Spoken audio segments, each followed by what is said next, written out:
back. We are here with three of the greatest players to ever play in the NBA, and also three of my main men from way back in the day. Let's talk about Run TMC. Your coach was Don Nelson, so that seemed to be perfect because he was kind of thought outside the box to come up with whatever you guys had. You were telling me earlier you guys didn't even have a playbook. Or you had a playbook, but you never used it. We had a pretty extensive playbook, but on given nights, we would junk it.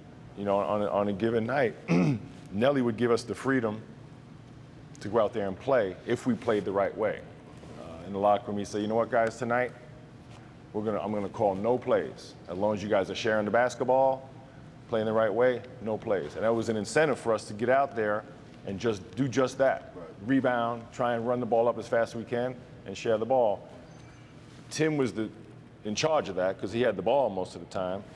And like I said earlier, Tim was so good at breaking his man down. The one rule we used to give him was you can't beat your man every time the first time.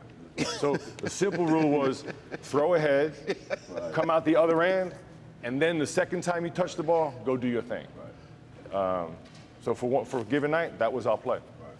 Well, how hard was it for you to say, wait a minute, what do you mean I can't beat my man the first time? You know, when you're playing with two great guys, great shooters, you want to try to break your man down and give them the ball as much as possible so they can drain and get their rhythm and shoot the ball and score baskets. So I used to just come down at sometimes at half court, you could just tell who's on the right side, who's on the left side. And when you're left, I'm on your right. And you just feel them just sprinting down and trying to fill the lanes and try to see who's gonna get the ball first and make a layup and make a shot. So it had to be great for you, Chris, because you were there before they got there. So all of a sudden you got a couple new playthings here together that all of a sudden guys that can really play, to have these guys come on, you guys hit it off so great that you were able to do this thing. That was the joy of playing together. Right. You know, the quest, because it's always a quest. Mm-hmm. You're always trying to win, but if you can play with guys that you really, respect and admire, then the quest gets a little better. Then you really feel like you have a chance to win every night. Yeah, for me, I think it was my best time in the league at the time. We played only 3 years together, but we actually lived by one another. Our families ate together. We vacationed together.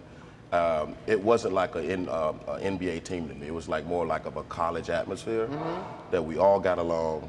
But it's funny listening to the timeline because I've referenced my first 2 to 3 years were not like this. Yes. So when these guys got there, I cherished it so much. I wanted to protect it. Right. So every day, like you said, was we get to practice, get these great young players. It wasn't like that. It was a total change. A great combination of mix of talents, mix of personalities that just kind of fit. Yeah. It was fun, man. Just sitting here, it was fun. We all wish we would have. Mitch won a ring. Tim came very close to Miami. We wish we would have did a little more. Right. But for that little 3-year period, man, we had a ball. It was the most fun I ever had playing basketball. Hey, really. The memories are just absolutely beautiful things that no one can take away.